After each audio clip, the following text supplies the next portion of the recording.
हाँ dear student, मैं हरिश्चंद्र यादव रसायन विज्ञान के यूट्यूब चैनल पर आप सभी लोगों का एक बार फिर से हार्दिक स्वागत है। तो जैसा कि पिछली क्लास में हम लोगों ने एल्डिहाइड और कीटोन बनाने का मिक्स रिएक्शन देखा था। मतलब कुछ रिएक्शन ऐसा देखा था जिसमें एल्डिहाइड और कीटोन दोनों किसी ऐसे रिएक्शन से प्राप्त होते थे। कोई भी रिएक्शन हमने लिया जहां से दोनों प्राप्त किया, एल्डिहाइड भी और कीटोन भी। और अब हमें करना क्या है कि अलग अलग एल्डिहाइड के लिए अलग रिएक्शन और कीटोन के लिए अलग रिएक्शन के बारे में पढ़ना है। जैसे कुछ ऐसे रिएक्शन को लेना है जिससे केवल और केवल एल्डिहाइड बना सकते हैं, उससे कीटोन नहीं बना सकते हैं। और कुछ ऐसे रिएक्शन को भी देखना है जिससे केवल कीटोन बन सकता है लेकिन एल्डिहाइड नहीं बन सकता है।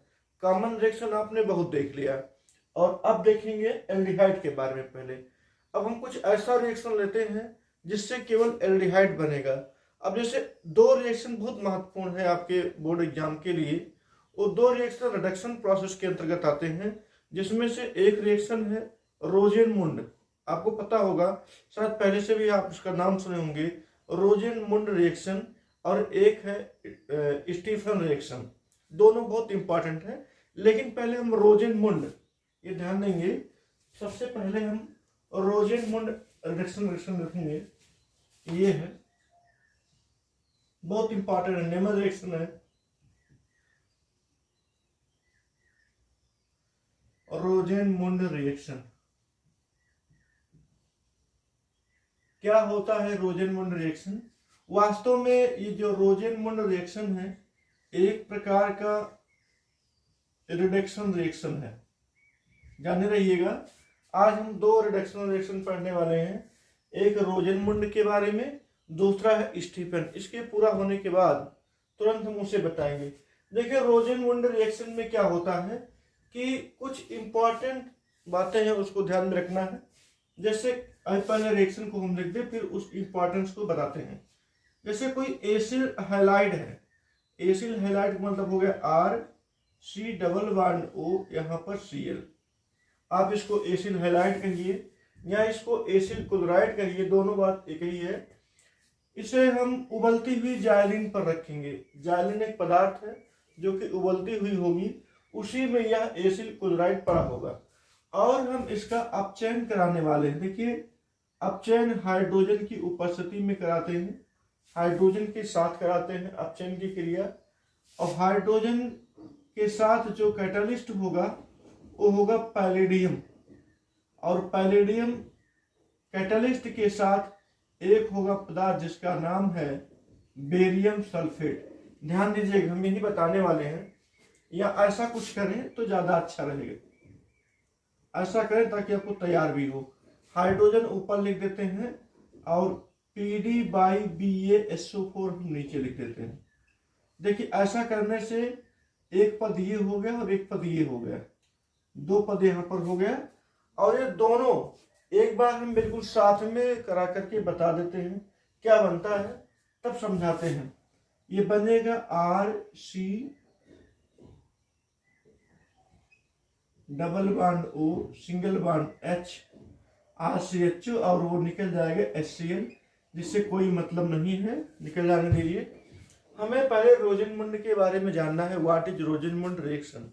कहना है उबलती हुई जाइलिन में जब हम क्या रख देते हैं, एसिल क्लोराइड, यहां लिख देते हैं एसिल क्लोराइड। उबलती हुई जाइलिन में एसिल क्लोराइड जब रख दिया जाता है और उसका अपचयन हाइड्रोजन के साथ पैलेडियम/BaSO4, पैलेडियम कैटलिस्ट, BaSO4 कैटलिस्ट विष होता है, कैटलिस्ट पॉइजन होता है। इसके उपस्थिति में अपचयन कराते हैं तो हमको एल्डिहाइड मिलता है। एल्डिहाइड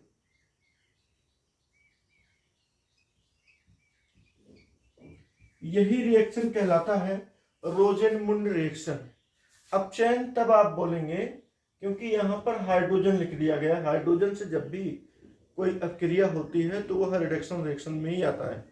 तो तो कैसे कहेंगे, जब एसिल क्लोराइड का अपचयन पैलेडियम बाई BaSO4 के साथ कराते हैं या उसकी उपस्थिति में कराते हैं, तो यह acyl chloride acyl halide aldehyde में कन्वर्ट हो जाता है। यही क्रिया रोजेनमुंड रिएक्शन कहलाती है। यहाँ पर देख रहे हैं Cl गायब हो जाएगा, उसी Cl के स्थान पर यहाँ का एक H ऐड कर लेगा और एक H जो है HCl के साथ अलग हो जाएगा। यह इतनी अपक्रिया जो होती है वो कहलाती है रोजेनमुंड रिएक्शन। रोजेनमुंड रिएक्शन में यहाँ पर आप R के स्थान पर अगर चाहें तो कोई एरिल भी ले सकते हैं। यहाँ पर देखिए, ये है आपका C और ये आपका है Cl और डबल बॉन्ड यहाँ पर O। यह भी है जब उपस्थिति और अपचायक वही रहेगा H2 और PD बाई BaSO4, तो भी उसका कन्वर्जन एल्डिहाइड में होगा, C डबल बॉन्ड O और H। ये भी है, बस इसका नाम क्या होगा, बेंजल्डिहाइड। इसका नाम होगा बेंजल्डिहाइड।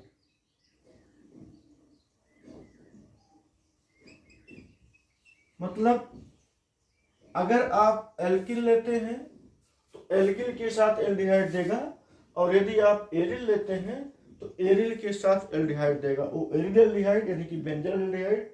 यहाँ पर आपने एल्किल लिया इसलिए वह एल्किल एल्डिहाइड मिल गया, उसके लिए कोई प्रॉब्लम नहीं, आर के स्थान पर AR भी लिख सकते हैं। अब रही बात आपको यहाँ समझने की, जो हमने शुरू में बताया कि छोटी मोटी बातें हैं जिसको आपको बिल्कुल ध्यान में रखना है। पहला तो ये, जैसे ये तो आपको समझ में आ गया, स्क्रीनशॉट लेना चाहे तो ले सकते हैं, इसको समझने के लिए बिल्कुल ले लीजिए। यहाँ पर जो कुछ इंपॉर्टेंट बातें हैं उससे ये ध्यान में रखना है कि रोजेनमुंड रिएक्शन के लिए हाइड्रोजन का होना अनिवार्य है। नंबर 1, हाइड्रोजन का होना अनिवार्य है, और नंबर 2, यहाँ पर पैलेडियम तो होना ही चाहिए। पैलेडियम के स्थान पर आप प्लेटिनम भी ले सकते हैं, कोई दिक्कत नहीं है, दोनों ही एक अच्छे कैटलिस्ट हैं। पैलेडियम के स्थान पर प्लेटिनम भी ले सकते हैं, लेकिन ध्यान दीजिए, यदि तीसरी बात जो हमने बताया, अगर आप BaSO4 नहीं रखते हैं, बेरियम सल्फेट नहीं रखते हैं, तो उसके स्थान पर कैल्शियम कार्बोनेट भी ले सकते हैं। अगर ये नहीं रखते हैं तो आप कैल्शियम कार्बोनेट भी ले लीजिए तो भी चलेगा, लेकिन ये इन दोनों में से किसी को नहीं रखते हैं। पैलेडियम अथवा प्लेटिनम के साथ H2 रखते हैं तो ये समझ जाइएगा ये इसकी अनुपस्थिति में यह केवल प्राइमरी अल्कोहल तक सीमित हो जाता है। ध्यान दीजिएगा, बहुत इंपॉर्टेंट है। यदि आप BaSO4 या कैल्शियम कार्बोनेट नहीं रखते हैं, केवल पैलेडियम अथवा प्लेटिनम रखते हैं, तो एल्डिहाइड में कन्वर्ट नहीं होगा, इसका कन्वर्जन केवल प्राइमरी अल्कोहल तक सीमित हो जाएगा। इसलिए यह जरूरी है कि आप BaSO4 को अथवा कैल्शियम कार्बोनेट को जरूर रखें। अब बात यह है कि BaSO4 अथवा कैल्शियम कार्बोनेट होता क्या है, इसकी क्या भूमिका होती इस रिएक्शन को कंप्लीट कराने में, तो ये भी जानना जरूरी है। तो ध्यान दीजिए, पैलेडियम जो है एक प्रकार का कैटालिस्ट है, यह एक प्रकार का कैटालिस्ट है यानी उत्प्रेरक है। उत्प्रेरक का काम केवल इतना होता है कि अक्रियाशीलता लाना। कोई क्रिया यदि संपन्न नहीं हो रही हो तो शुरू तो नहीं करा सकता है। पहली बात, अपक्रिया की शुरुआत कोई कैटलिस्ट नहीं कराता है, बल्कि होता क्या है, यदि चलती हुई अपक्रिया में इसको रख दिया जाता है। यदि कैटलिस्ट का नेचर स्लो है, स्लो नेचर का यानी नेगेटिव नेचर का कोई कैटलिस्ट है, तो अपक्रिया की दर को और मंद कर देता है, यानी रेट ऑफ रिएक्शन जो होता है वो कम कर देता है। और यदि अपक्रिया की गति तीव्र है तो इसके पड़ जाने से, मतलब कैटलिस्ट के पड़ जाने से, अगर उसका नेचर पॉजिटिव नेचर है तो वह अपक्रिया की गति को बढ़ा देता है।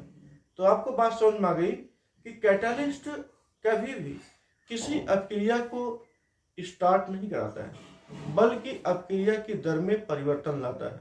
और यह भी ध्यान में रखना होना चाहिए कि यदि अपक्रिया मंद है तो अपक्रिया को मंद करा देगा, और यदि अपक्रिया की गति तीव्र है तो उस अपक्रिया की गति को और तीव्र करा देगा। कुल मिलाकर के किसी भी रिएक्शन की शुरुआत कोई कैटलिस्ट नहीं करता है और इसका किसी प्रोडक्शन में योग नहीं होता है, बस अपक्रिया की गति में चेंजिंग लाता है। काम केवल इतना होता है। पैलेडियम भी वही करता है। बात रही BaSO4 की। BaSO4 एक ऐसा पदार्थ है जो पैलेडियम की पावर को, पैलेडियम की एक्टिविटी को कम कर देता है। मतलब ध्यान दीजिए, ये अगर पैलेडियम अपनी एक्टिविटी को दिखा भी रहा था, अपक्रिया तीव्र हो रही थी, उसमें और तीव्रता ला रहा था, तो ये अपक्रिया की गति को मंद कर दे रहा था, मतलब एकदम बैठा दे रहा था। हो सकता है कि ये जो प्राइमरी अल्कोहल बनता वो किसी और में कन्वर्ट हो जाता, लेकिन जो ये BaSO4 है, बेरियम सल्फेट है, ये बेरियम सल्फेट उसकी दिशा को मोड़ देता। अगर इस दिशा में रिएक्शन जा रहा था, कोई नया प्रोडक्ट बनने जा रहा था, मतलब प्राइमरी अल्कोहल की हमने चर्चा किया, प्राइमरी अल्कोहल बनने जा रहा था, उस प्राइमरी अल्कोहल को बनने से रोक देता है। रोक करके यह जो कैटलिस्ट, पॉइजनस कैटलिस्ट है, ये इसकी भांति बिहेव करने लगता है और उसको एल्डिहाइड में चेंज कर देता है। ध्यान दीजिए, हम इसको इसलिए बार बार अच्छे से इसे समझा रहे हैं क्योंकि ये रिएक्शन बहुत ही इंपॉर्टेंट है। हम जानते हैं, हमने बताया कि ये यदि केवल पैलेडियम होता तो ये प्राइमरी अल्कोहल में चेंज हो जाता, प्राइमरी अल्कोहल में चेंज हो जाता है, लेकिन बेरियम सल्फेट के होने से इस रास्ते को यह तोड़ देता है, यानी कि प्राइमरी अल्कोहल नहीं बनने देता है, ये सीधे किस में कन्वर्ट कर देता है, एल्डिहाइड में। जैसे देखिए यहाँ पर थोड़ा सा इसका मैकेनिज्म बता दें आपको तो ज्यादा अच्छा लगेगा, थोड़ा सा जान लीजिए, क्योंकि मैकेनिज्म से ही ज्यादा कुछ हल हो पाता है। जैसे नंबर 1, पहले हम बात करें इसी रिएक्शन में, आप समझते रहेंगे, अपने हिसाब से नंबरिंग करते रहेंगे। जैसे C है, डबल बॉन्ड O है, यहाँ पर है Cl। जब आप हाइड्रोजन के साथ क्रिया कराएंगे, ध्यान दीजिएगा, जैसे हाइड्रोजन के साथ क्रिया कराएंगे, यहाँ पर एक प्रकार का एडिशनल रिएक्शन रिप्रेजेंट हो जाता है। जैसे देखिए, ये दोनों हाइड्रोजन क्या करेंगे, ये RC यहाँ पर बनाएगा OH, ध्यान दीजिएगा, ये OH बन जाता है, यहां से H, और यहां पर हो गया Cl। देखिए बिल्कुल ऐड हो गया, क्योंकि यहाँ पर डबल बॉन्ड आपको दिखाई दे रहा है, तो बहुत ही आसानी से ये ऐड हो जाते हैं। ये ऑक्सीजन अपने इलेक्ट्रॉनों को खींचता है, यहाँ पर माइनस चार्ज आ जाता है, माइनस चार्ज आ जाने से यहाँ पर H ऐड हो जाता है, इस पर प्लस था, यहाँ पर हाइड्रोजन दूसरा ऐड हो जाता है। मतलब अब यहाँ पर तो दिखाई दे रहा है कि होमोलाइटिक फिशन होगा, लेकिन होमोलाइटिक फिशन ना होकर के यहाँ पर हेटेरोलाइटिक फिशन वैसे होता तो नहीं है, लेकिन कुछ कंडीशंस ऐसे तय हो जाते हैं। जैसे चूंकि यहाँ पर होता पैलेडियम, पैलेडियम या प्लेटिनम, कुछ भी लिखे, चूंकि हमने पैलेडियम लिखा इसलिए हम पैलेडियम में लिखना ज्यादा उचित समझेंगे। पैलेडियम की उपस्थिति में देख रहे हैं, ये एडिशनल रिएक्शन को रिप्रेजेंट कर देता है, यानी कह सकते हैं एक प्रकार का हाइड्रोजिनेशन। जब भी प्लेटिनम की उपस्थिति या पैलेडियम की उपस्थिति में किसी भी एसिड क्लोराइड का हाइड्रोजन के साथ क्रिया करा जाता है तो हाइड्रोजनेशन रिएक्शन देता है। देखिए ये हाइड्रोजनेशन रिएक्शन हो गया। यहाँ पर बिल्कुल आप देख रहे हैं H2PD तो है लेकिन BaSO4 नहीं है। जब यहाँ पर BaSO4 हो जाता है, आ जाए, तो समझिए जो कि पैलेडियम की उपस्थिति में बना हुआ है। अब हम सेकेंड स्टेप की बात करें, यहाँ पर सेकेंड स्टेप में अब इसकी उपस्थिति, बेरियम सल्फेट की उपस्थिति हो जाएगी। तो लिखेंगे हम जो बना हुआ है शुरुआत के रिएक्शन में RC, और यहाँ पर करते हैं H, और ये ClO, और इसके दो लोन पेयर ऑफ इलेक्ट्रॉन, और यहाँ पर हाइड्रोजन। जैसे ये हमने प्राइमरी अल्कोहल इस फॉर्म में लिख दिया। अब यहाँ पर देखेंगे क्लोरीन की जो नेगेटिविटी है वो कार्बन से अधिक है, कि इलेक्ट्रॉनों को अपनी ओर खींचेगा, और जब ये इलेक्ट्रॉन को अपनी ओर खींचेगा तो यहाँ पर आएगा पॉजिटिव नेचर, इस कार्बन पर पॉजिटिव, और Cl जो है ये निकल जाएगा। यहाँ पर चूंकि इलेक्ट्रॉन को अपनी ओर खींचा, इसलिए इलेक्ट्रॉन खींचने के कारण Cl बाहर निकल जाएगा। यहाँ का जो लोन पेयर ऑफ इलेक्ट्रॉन है वो इस कार्बन ऑक्सीजन बॉन्ड पर आएगा, यानी कि पाई इलेक्ट्रॉन इस पर आएगा, और जब पाई इलेक्ट्रॉन इस पर आएगा तो कार्बन के पास नेगेटिव चार्ज आ जाएगा, और नेगेटिव और पहले से था पॉजिटिव, तो कार्बन और ऑक्सीजन के बीच में डबल बॉन्ड बन जाएगा।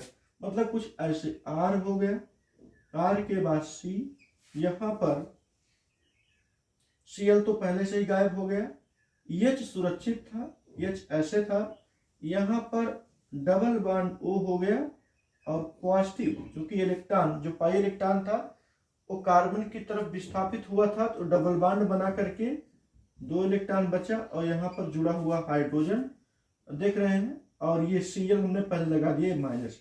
2 स्टेप कंप्लीट हो गया। अब यहाँ पर देख रहे हैं कि ये पॉजिटिव नेचर में ऑक्सोनियम के नेचर में आ गया, लेकिन यहाँ पर डबल बॉन्ड है। अब क्या करना है, ये हाइड्रोजन भी विस्थापित होगा। कैसे? अगर ये इलेक्ट्रॉन इसे अपनी ओर खींचने दे। देखिए जब अपनी ओर इलेक्ट्रॉन को खींचने देगा ये, तो जो जोड़ा इलेक्ट्रॉन होगा चला आएगा इसके पास, और इसके पास आने से तुरंत ये नेगेटिव पॉजिटिव मिल करके एक बॉन्ड को कह सकते हैं जो भी आयनिक नेचर में था अब उसे न्यूट्रल कर दिया।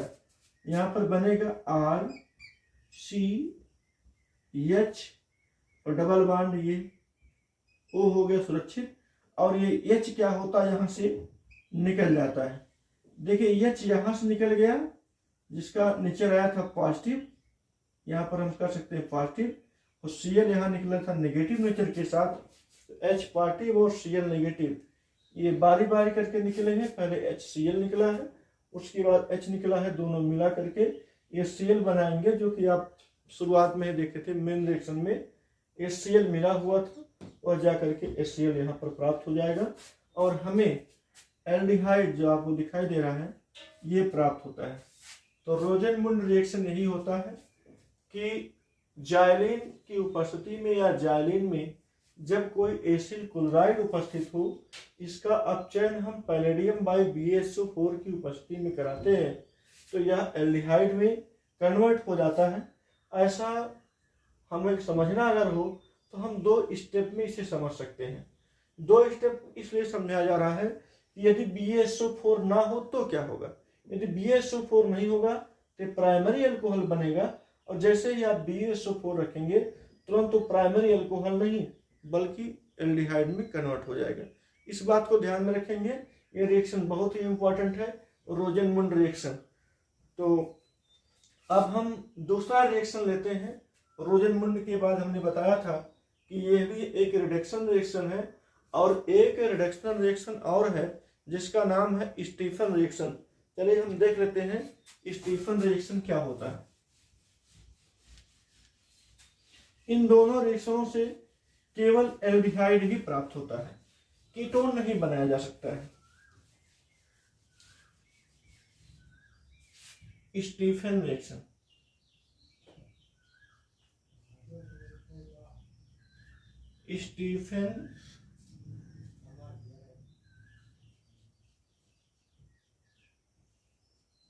स्टीफन रिएक्शन, और यह भी अगर कहें तो एक प्रकार का रिडक्शन रिएक्शन। ध्यान दीजिएगा, यह भी एक प्रकार का रिडक्शन रिएक्शन है। इसमें क्या होता है, पहले इसका हम मेन रिएक्शन जान लेते हैं। इस मेन रिएक्शन में क्या है, जब कोई एल्किल साइनाइड, एल्किल साइनाइड का मतलब हो गया RCN, या इसी को बोलते हैं एल्किल नाइट्राइल का हम अपचयन कराते हैं, एल्किल साइनाइड का अपचयन कराते हैं ESNCl2 स्टेनस क्लोराइड और हाइड्रोजन क्लोराइड, इन दोनों की उपस्थिति में, स्टेनस क्लोराइड और हाइड्रोजन क्लोराइड की उपस्थिति में अपचयन कराते हैं तो मिल जाता है RCHO। RCHO का मतलब यह है एल्डिहाइड, एल्डिहाइड और ये है एल्किल साइनाइड।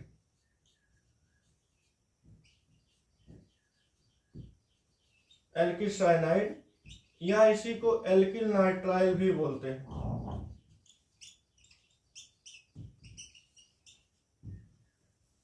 दोनों में से कुछ भी बोल सकते हैं। कहेंगे क्या कि जब एल्किल साइनाइड का अपचयन स्टेनस क्लोराइड प्लस हाइड्रोक्लोरिक अम्ल की उपस्थिति में कराते हैं, यह एल्डिहाइड में कन्वर्ट हो जाता है। इसी रिएक्शन को हम स्टीफन रिएक्शन कहते हैं। अब ये बहुत आसान सा है, केवल एक लाइन में लिखा गया है। आप एल्डिहाइड को कैसे प्राप्त करेंगे किसी एल्किल नाइट्राइल से या एल्किल साइनाइड से, तो आप तुरंत कहेंगे स्टेनस क्लोराइड और हाइड्रोक्लोरिक अम्ल की उपस्थिति में आपको अपचयन कराना है, वो तुरंत मिल जाएगा एल्डिहाइड। लेकिन ये इतना आसान नहीं है। एक ही रिएक्शन में तो दिखाई दे रहा पूरा हुआ, लेकिन इसके 4 पद होते हैं। उन चारों पदों को हम बारी बारी देखेंगे, तब आपको समझ में आएगा कि स्टीफन रिएक्शन में इनका क्या रोल होता है। जरूरी भी है, आप जितने भी इसमें दिए गए कंपोनेंट हैं सबका जब बारी बारी करके रोल जानेंगे तो आसानी समझ में आ जाएगा, रिएक्शन को रटना नहीं पड़ेगा। सबकी अपनी इसमें भूमिका होती है, उस भूमिका को कंप्लीट करते हुए एल्डिहाइड को देते हैं। चलिए देखते हैं अपनी अपनी इनकी क्या भूमिका होती है। यदि हम पहले पद की बात करें तो पहले पद में ये जो स्टेनस क्लोराइड आपको दिखाई दे रहा है, स्टेनस क्लोराइड पहले पद की बात करें, CnCl2 पहले यह HCl के साथ क्रिया करेगा। ये दोनों आपस में क्रिया करेंगे, आपस में क्रिया करके नवजात हाइड्रोजन का निर्माण करेंगे। क्योंकि अपचयन की क्रिया में नवजात हाइड्रोजन का बहुत बड़ा रोल होता है। देखिए कैसे, ये हो जाएगा, गिफ्ट आउट करेंगे SnCl4 स्टेनिक क्लोराइड बन जाएगा, और स्टेनिक क्लोराइड बनने के साथ साथ यहाँ पर 2 नवजात हाइड्रोजन का फॉर्मेशन करेंगे। यहाँ देखिए नौवान हाइड्रोजन कह सकते हैं, ये है आपका स्टेनिक क्लोराइड, ये है नवजात हाइड्रोजन। इसी नवजात हाइड्रोजन का रोल सबसे ज्यादा होगा, क्योंकि जब तक हाइड्रोजन प्राप्त नहीं होगा तब तक अपचयन की क्रिया कंप्लीट नहीं होगी। यहाँ पर आपको दिखाई तो दे रहा है कि हाइड्रोजन है, लेकिन हाइड्रोजन Cl के साथ है, लेकिन हाइड्रोक्लोरिक अम्ल में हाइड्रोजन छिपा हुआ है, डायरेक्ट हाइड्रोजन नहीं दिखाई दे रहा है। अब क्या करेंगे, इस स्टेनस क्लोराइड और HCl की क्रिया एक साथ कराएंगे। दोनों का प्रेजेंटेशन भी है, दोनों एक साथ अब क्रिया भी करेंगे। अब क्रिया करके ये अपना स्टेनिक क्लोराइड देगा और प्लस 2 नवजात हाइड्रोजन देगा। अब यही नवजात हाइड्रोजन दूसरे स्टेप में अगर देखेंगे तो RCN से क्रिया करने वाला, RC≡N इसके साथ क्रिया करने वाला है। ये 2 हाइड्रोजन जो कि न्यूवान हाइड्रोजन है, ये हाइड्रोजन जब उसके साथ क्रिया करेगा तो एल्डिमीन देगा। ध्यान देंगे, ये दोनों हाइड्रोजन मिल करके जब इसके साथ क्रिया करेंगे, इसका अपचयन कराएंगे तो एल्डिमीन में अपचयन कराएंगे, और वह एल्डिमीन अपचयन इस प्रकार से कराएंगे जैसे RCH। देखिए एक हाइड्रोजन इस कार्बन के साथ जुड़ेगा, ट्रिपल बॉन्ड को तो गायब करेगा डबल बॉन्ड में, और ये बनेगा NH। इसका नाम है एल्डिमीन। हम लिख देते हैं एल्डिमीन। एल्डिमीन कैसे बनेगा, जब एल्किल साइनाइड या एल्किल नाइट्राइड हाइड्रोजन के साथ अपचयित होगा तभी जाकर के एल्डिमीन बनेगा। देखिए पहले स्टेप के बाद दूसरा स्टेप आया। पहले स्टेप में आपने क्या प्राप्त किया, नवजात हाइड्रोजन। दूसरे स्टेप में वही नवजात हाइड्रोजन किसके साथ क्रिया किया, एल्किल साइनाइड के साथ क्रिया किया। एल्किल साइनाइड के साथ क्रिया करते ही एल्डिमीन दे दिया। अब बना हुआ एल्डिमीन तीसरे पद में देखेंगे, बना हुआ जो एल्डिमीन है लिख दें RCH डबल बॉन्ड NH। बना हुआ जो एल्डिमीन है वह HCl के साथ क्रिया करेगा, हाइड्रोक्लोरिक अम्ल के साथ क्रिया करेगा, HCl के साथ क्रिया करके यह देगा एल्डिमीन हाइड्रोक्लोराइड। कैसे, ये HCl ऐड कर जाएगा, यहाँ पर एक कह सकते हैं साल्ट के रूप में प्राप्त होगा, CH डबल बॉन्ड NH और इंटू HCl। इसका नाम होगा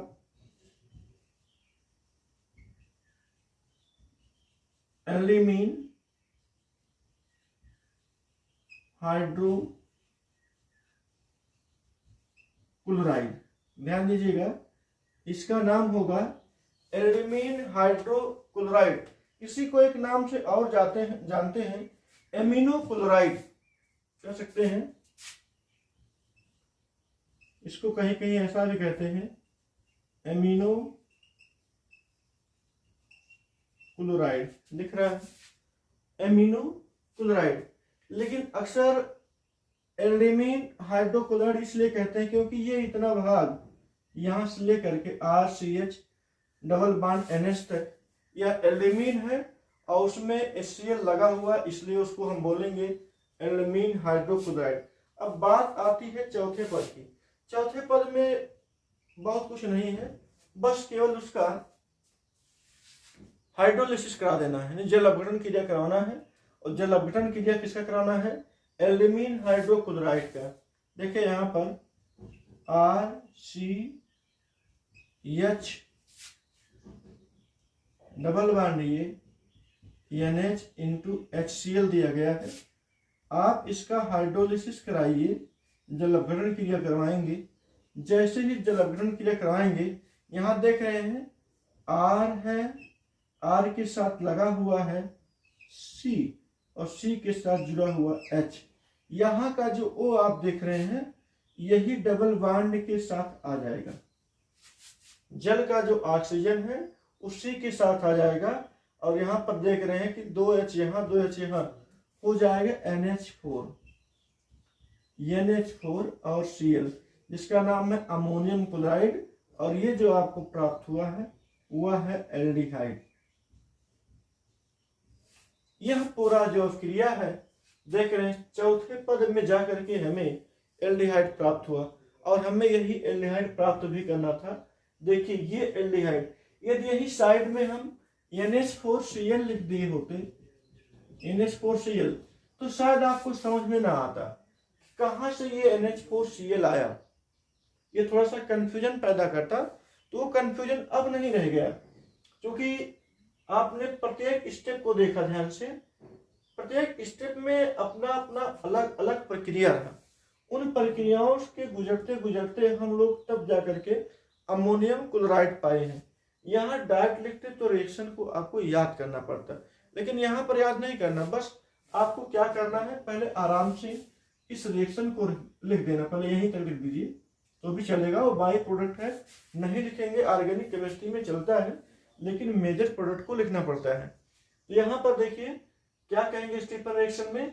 स्टीफन रिएक्शन में एल्किल साइनाइड का अपचयन स्टेनस क्लोराइड और हाइड्रोक्लोरिक अम्ल के साथ कराने पर, अपचयन कराने पर एल्डिहाइड प्राप्त होता है। बस यही रिएक्शन होता है स्टीफन रिएक्शन, जिसके 4 स्टेप होते हैं।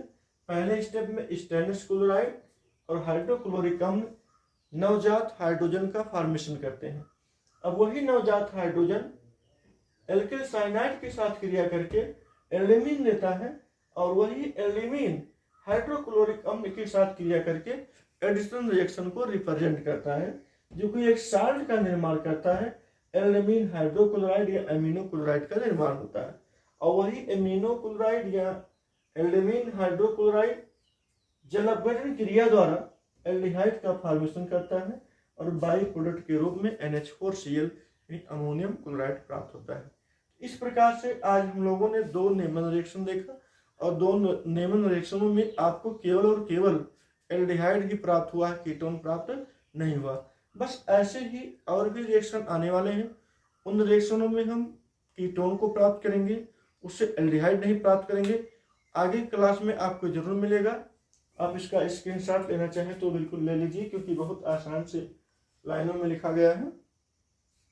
और अब बस आज के क्लास यहीं, मिलेंगे आपको नेक्स्ट क्लास में, नेक्स्ट कीटोन निर्माण की विधियों में।